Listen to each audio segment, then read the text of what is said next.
नमस्कार दोस्तों, आशा करता हूं आप सब लोग अच्छे होंगे।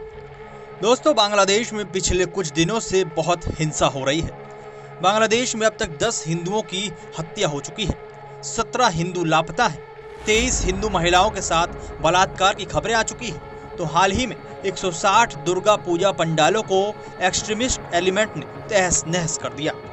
15 से ज्यादा मंदिरों में तोड़फोड़ और आगजनी के मामले सामने आ चुके हैं। 150 से ज्यादा हिंदू परिवारों के घर लूट लिए गए और नोआखली के इस्कॉन मंदिर के 2 पुजारी समेत 5 पुजारियों की हत्या कर दी गई। ये सब बांग्लादेश में पिछले बुधवार यानी 13 अक्टूबर से जारी है। इस हिंसा के पीछे कारण क्या है और ये कैसे शुरू हुई, वो सब जानेंगे आज के इस वीडियो में। लेकिन उससे पहले अगर आप हमारे चैनल पर नए हैं तो प्लीज हमारे चैनल को सब्सक्राइब कीजिए ताकि आगे भी हम सच दिखाते रहें।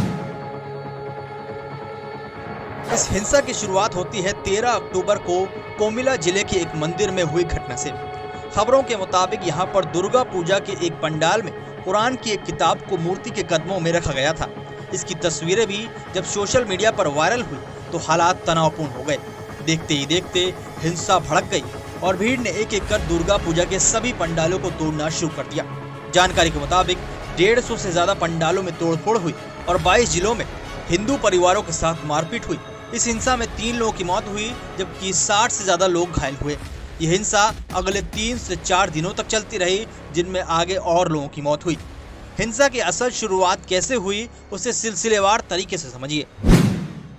दरअसल दुर्गा पूजा से पहले ही हिंदुओं पर हमले का दौर शुरू हो गया था। बांग्लादेश के कुश्तीहा, जौयपुरहाट जैसे जिलों में तैयार किए जा रहे दुर्गा मूर्तियों को कट्टरपंथी मुसलमानों ने निशाना बनाया। बताया गया कि कथित तौर पर एक हिंदू ने इस्लाम के खिलाफ सोशल मीडिया पर टिप्पणी की थी। हालांकि बाद में पता चला कि वो अकाउंट ही फेक था और झूठी खबरें फैलाई गई। इसके बाद 13 अक्टूबर को कोमिल्ला जिले के एक मंदिर में कुरान की किताब की तस्वीर वायरल हुई। इस तस्वीर में हिंदू भगवान के घुटनों पर कुरान की प्रति रखी गई थी। कहा जा रहा है कि इसी तस्वीरों के बाद लोगों में गुस्सा और बढ़ गया और एक गुट ने तोड़फोड़ शुरू कर दी। धीरे धीरे ये हिंसा बढ़ते हुए 22 जिलों तक फैल गई, जिसके बाद हालात बेकाबू हो गए। यह हिंसा अगले 3 से 4 दिनों तक अलग अलग हिस्सों में चलती रही। पुलिस ने दावा तो किया कि हिंसा रोकने के लिए पर्याप्त इंतजाम किए गए हैं, लेकिन जमीन पर कुछ भी दिखाई नहीं दिया। कुछ जगहों पर पुलिस उपद्रवियों से भिड़ती जरूर नजर आई।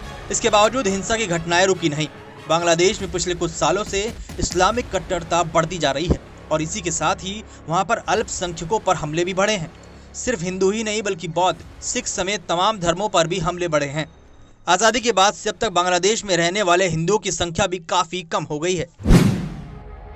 बांग्लादेश में 1974 में 4 करोड़ 14 लाख की कुल आबादी में 13.50% हिंदू थे। ये संख्या 1981 में घट गई और वहां 8 करोड़ 72 लाख की कुल आबादी में हिंदुओं की आबादी घटकर 12.13% रह गई। इसी तरीके से साल 1991 में 10.63 करोड़ की कुल आबादी में हिंदुओं की आबादी घटकर 10.51% हो गई। साल 2001 में कुल आबादी 12 करोड़ 23 लाख के मुकाबले हिंदुओं की आबादी 9.60% रह गई। आखिरी जनगणना 2011 में हुई।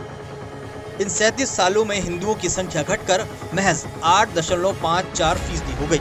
साल 2011 से 2021 तक में करीब 5% की और गिरावट आ चुकी है। ये आंकड़े बताते हैं कि बांग्लादेश में अल्पसंख्यकों, खासतौर पर हिंदुओं पर अत्याचार बढ़े हैं। यही कारण है कि बांग्लादेश से साल दर साल हिंदुओं ने पलायन किया, जिससे उनकी आबादी 13% से घटकर अब केवल 8% ही रह गई है।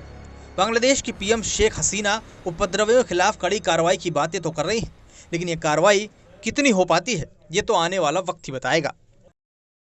दोस्तों, अगर आपको हमारा ये वीडियो पसंद आया हो तो प्लीज़ इस वीडियो को लाइक करें, शेयर करें और हमारे चैनल को सब्सक्राइब करना ना भूलें।